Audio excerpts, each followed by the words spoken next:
শুক্রবার মানে আমাদের বাঙালিদের কাছে একটা স্পেশাল দিন। শুক্রবার আসলেই মনে হয় যেন ঈদ ঈদ একটা ভাব হয়।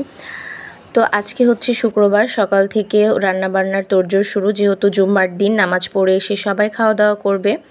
এদিকে হচ্ছে রান্নাবান্নার আয়োজন শুরু হয়ে গেছে।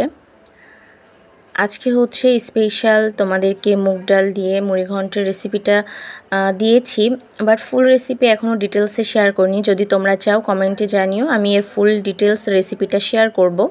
এদিকে মুড়িঘণ্ট রান্নাটাও করা হয়ে গেছে। এদিকে হচ্ছে চিকেনটাকে ভালো করে কষিয়ে নেওয়া হচ্ছে। আর যেহেতু এত বেশি গরম পড়েছে, এত তাপমাত্রা, রান্নার ফাঁকে আমি একটু ঠান্ডা ঠান্ডা শরবত বানিয়ে নিচ্ছিলাম। ফ্রিজ থেকে পানি বের করে এরপরে হচ্ছে লেবু দিয়ে দিলাম। শরবতে আমার একটু বিট লবণ দিলে বেশি মজা লাগে, এজন্য একটু বিট লবণ, চিনি সব কিছু দিয়ে ভালো করে ঠান্ডা ঠান্ডা লেবুর শরবত বানিয়ে নিলাম। এখন এটাকে খাবো। এই গরমে সবাই বেশি বেশি পানি খাবেন, শরবত খাবেন, স্যালাইন খাবেন। যে পরিমাণে গরম পড়েছে, শরবতটা খেলে সবার বেশি উপকারে হবে।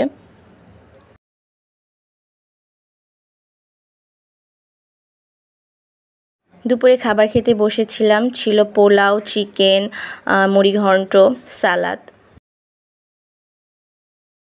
এটা হচ্ছে সন্ধ্যার দিকে, সন্ধ্যার চা বসিয়ে দিয়েছি, আর তার সাথে হচ্ছে আমি চিপস খাচ্ছিলাম আর খাচ্ছিলাম ঠান্ডা ঠান্ডা জুস। এটাই ছিল আজকের ভিডিও। আল্লাহ হাফেজ।